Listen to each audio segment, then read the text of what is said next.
Dia terpencil. Saya tidak mau membela kamu ya, meskipun kita sefakultas dan setetangga sekret himpunan.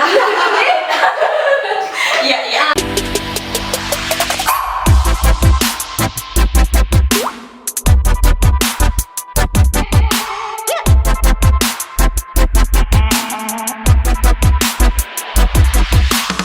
Assalamualaikum mitra mahasiswa. Bersama saya Dita Abeng Dan saya Nurul Istiqomah. serta saya Aulia Aprilia. Jadi kali ini kita akan membahas seputar mahasiswa organisasi seperti itu. Jadi mungkin ada baiknya sebelum kita melangkah ke pembahasan kita kali ini, ada baiknya kita perkenalan dari fakultas mana, angkatan berapa. Boleh. Mungkin juga bisa organisasi yang diikuti selama kuliah ya. Boleh. Jadi mulai dari aku dari Fakultas Ilmu Pendidikan, jurusan Administrasi Pendidikan. Nah, aku angkatan 2017 dan organisasi itu aku ikut di himpunan dan sekarang di LPM Profesi. Oke, lanjut aku. Jadi aku Kamu kenapa? Ya lanjut.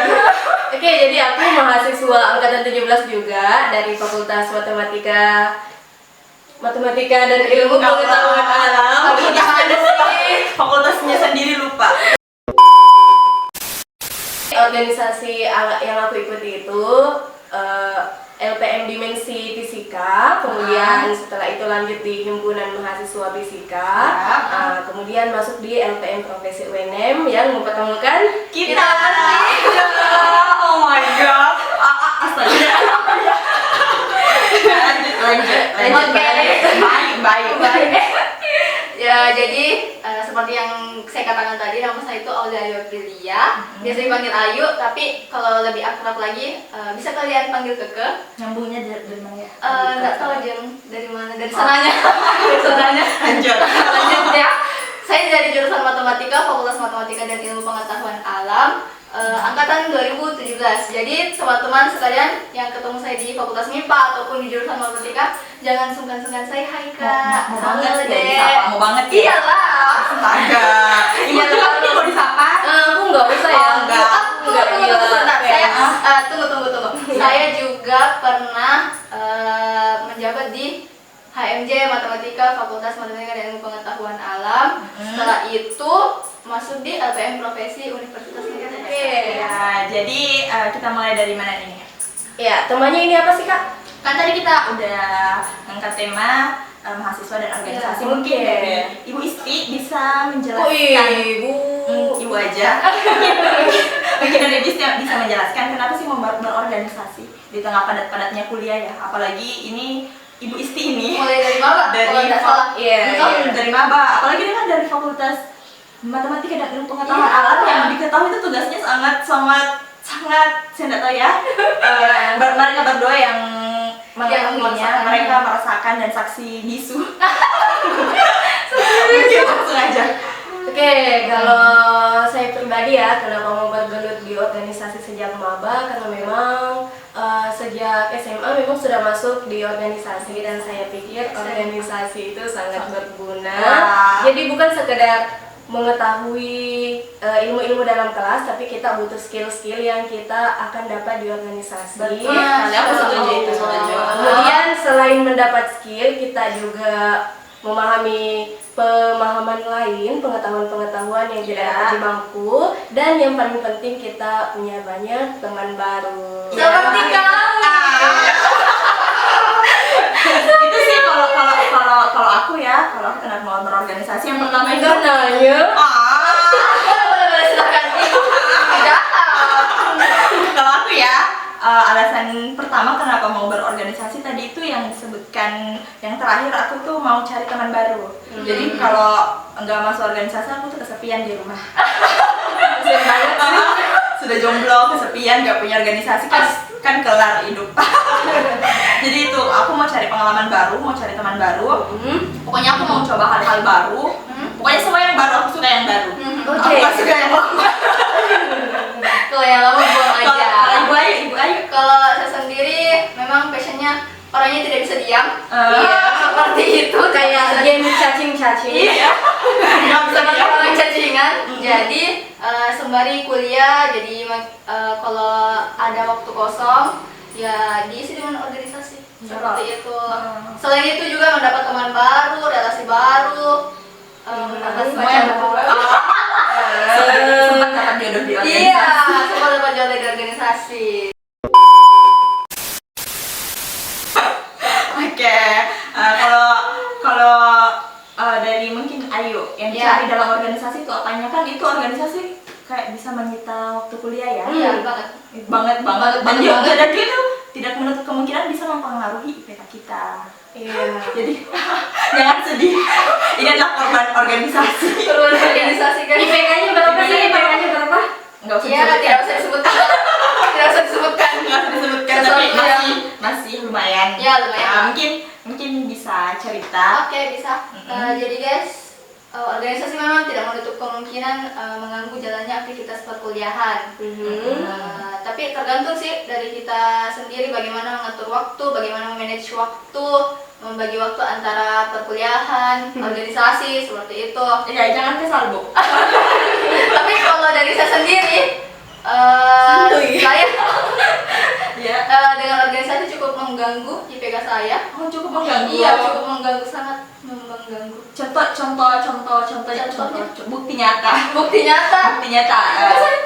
Mungkin bisa cerita pengalamannya, kenapa organisasi itu bisa mengganggu kuliah Anda? Karena tuh berbanding terbalik ya sama saya. Iya. Saya tuh IPK-nya berapa sih? Sombong banget. aku mau sombong, enggak tinggi-tinggi amat sih, tapi lumayan lah 3,7 ke atas. Iya.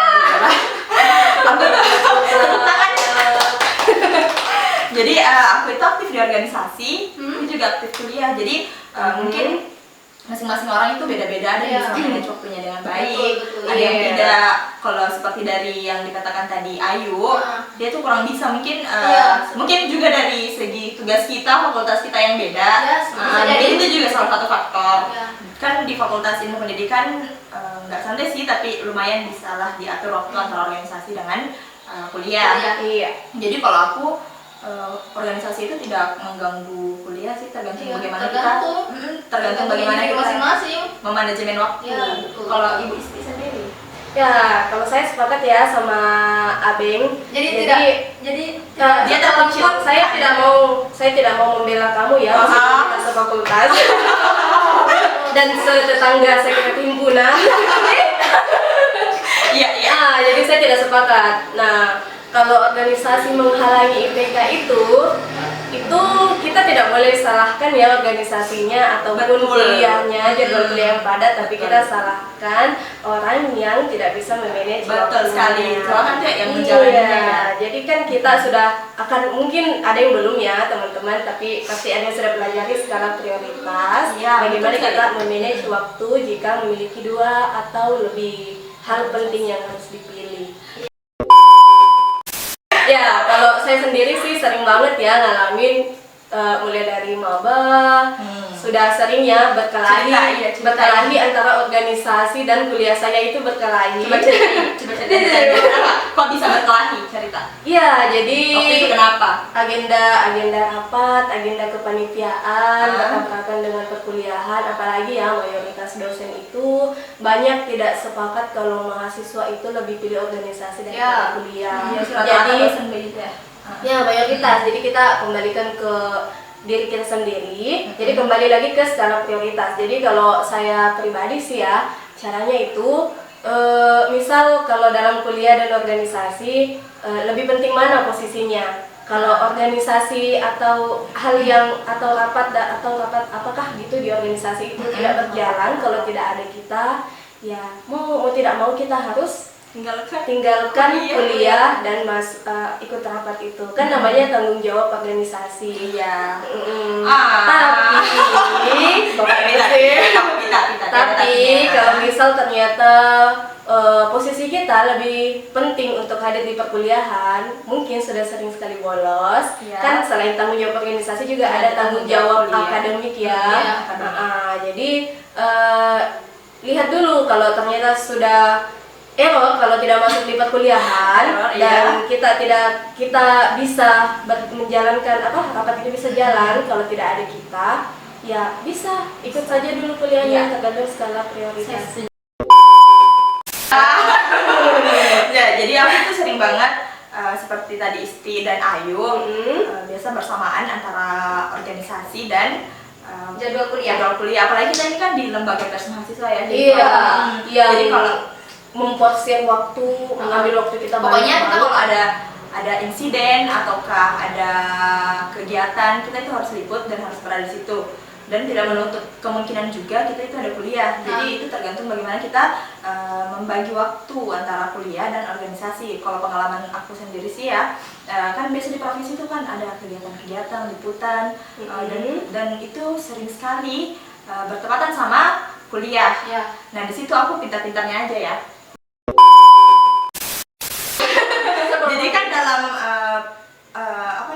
sistem perkuliahan itu, dalam kontrak kuliah itu kan memang ada 3 kali jatah kita buat bolos, ya kan? Kita ada 3. Jadi saya itu sangat memanfaatkan ketiga ini. Seperti itu. Jadi dan trik ya. Iya, itu tips dan trik. Jadi buat kalian gak usah takut-takut amat bolos karena kita itu punya 3 jatah alfa. Saya tidak sepakat ya kalau mahasiswa yang cenderung bergelut di organisasi itu disebut pemalas, kemudian tua sampai tua di universitas, tidak lulus abadi.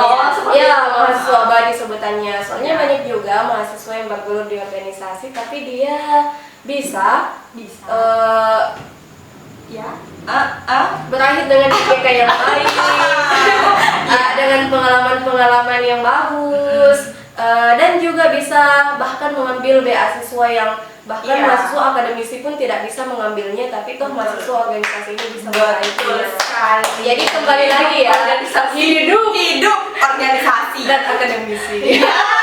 Pokoknya nggak boleh berat sebelah ya, organisasi dan akademisi. Jadi mungkin dari Ibu Ayu ataupun Ibu Isti ada pesan-pesan untuk mahasiswa. Ya, saya serahkan ke Ibu. Silakan saja Ibu yang ditanya. Pesan-pesan untuk dia lagi. Pesan-pesan bagi mahasiswa. Bagi mitra mahasiswa mungkin yang kebingungan antara memilih mau organisasi, mau fokus kuliah biar IPK tinggi, atau mau organisasi biar dapat soft skill. Gimana itu? Kalau saya pribadi punya saran dengan teman-teman mitra mahasiswa. Jadi entah mau masuk di organisasi, mau jadi organisatoris atau mau jadi mahasiswa akademisi, kita punya jalan masing-masing ya.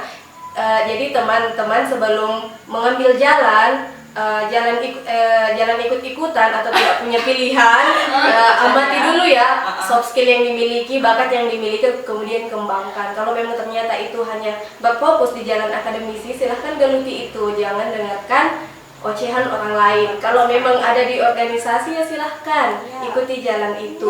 Tapi yang paling penting itu harus seimbang ya antara organisasi dan akademik. Pokoknya akademik itu penting, kasihan orang tua udah baik.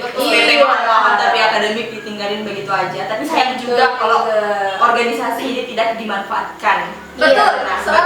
Betul. Oke, 100 untuk kita bertiga. Mungkin stop ya. Udah. Ternyata jadi penonton alay. Dia penonton bayaran panggil ke sini. Oke, jadi mungkin sampai situ aja dulu kali ya. Capek. Mau kerja tugas nih udah buleng. Oh, dia buleng ternyata. Udah busa-busa mulut ini. Oke, mungkin bincang-bincang kali ini mengenai mahasiswa organisatoris mungkin sampai sini aja. Jadi sedih ya. Jadi tunggu bincang-bincang kita berikutnya. Jangan lupa like, comment, and subscribe YouTube kita ya, Profesi TV. Dan nyalain centang merahnya untuk video-video kita berikutnya. Bye.